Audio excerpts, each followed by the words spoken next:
కదా వచ్చేసి పెళ్ళి నేను అయింది, హ్యాపీగా చూసుకుంటాను నీ అంతే. ఇష్టపూర్వకంగా నన్ను స్వీకరిస్తున్నావు, నా ఇష్టపూర్వకంగా నిన్ను స్వీకరిస్తున్నాను, మన ఇద్దరు మనసులు కలిసారు. Yes. సో సొసైటీ ఏమనుకున్నా నాకు అవసరం లేదు. జీవితాంతం ఇద్దరం ఇలాగే కలిసి ఉండాలి మనం.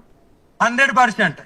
పోతే ప్రాణమైన పోవాలి కానీ ఒకళ్ళు వచ్చేంత మాట అయితే రివీల్ అయింది కదా ఘనంగా ఒక జ్యోతిర్లింగంలో నేను ఏదో ఒక జ్యోతిర్లింగంలో వాళ్ళకి ఫోన్ చేసి చెప్తాను. ఘనంగా లైవ్ పెట్టి ఘనంగా పెళ్లి చేసుకుందాం ఇప్పుడు. ఓకే, ఘనంగా ఊరికే కాదు ఘనంగా చేసుకుంటాం. మూడోసారి పెళ్ళి అంటావా? ఓకేనా? మూడోసారి పెళ్ళి అంటావా? ఎస్ మూడోసారి. వన్స్ టెంపుల్, అమ్మవారి టెంపుల్ దగ్గర అయింది మాకు, పసుపు కొమ్ముతో పసుపు తాడు వేశారు. సెకండ్ మా ఇంట్లో వాళ్ళ దగ్గర చైన్ వేశారు, గోల్డ్ చైన్. ఇప్పుడు వర్షిణిలాగా ఏదో ఒక జ్యోతిర్లింగంలో నేను ఇప్పుడు కాల్ చేస్తాను. జ్యోతిర్లింగం ఎక్కడైతే బాగుంటది అనేది నేను చూసుకొని నేను ఆ జ్యోతిర్లింగంలో వాళ్ళకి నేను కాల్ చేస్తాను.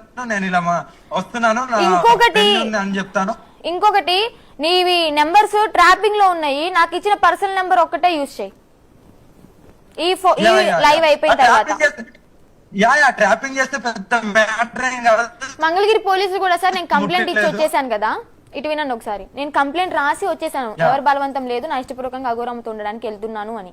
అయితే ఆ కేసు తీసుకున్న వాళ్ళు మా అమ్మ నన్ను కూడా కేసు తీసుకుని పోలీసులే ఈమె నెంబర్ హ్యాక్ చేసి నన్ను ఈడ్చుకొచ్చేయండి, మీ అమ్మాయిని ఎలా తీసుకొచ్చుకుంటారు తీసుకొచ్చుకొని మేము చూసుకుంటాము అని చెప్పని అన్నారు. అంటే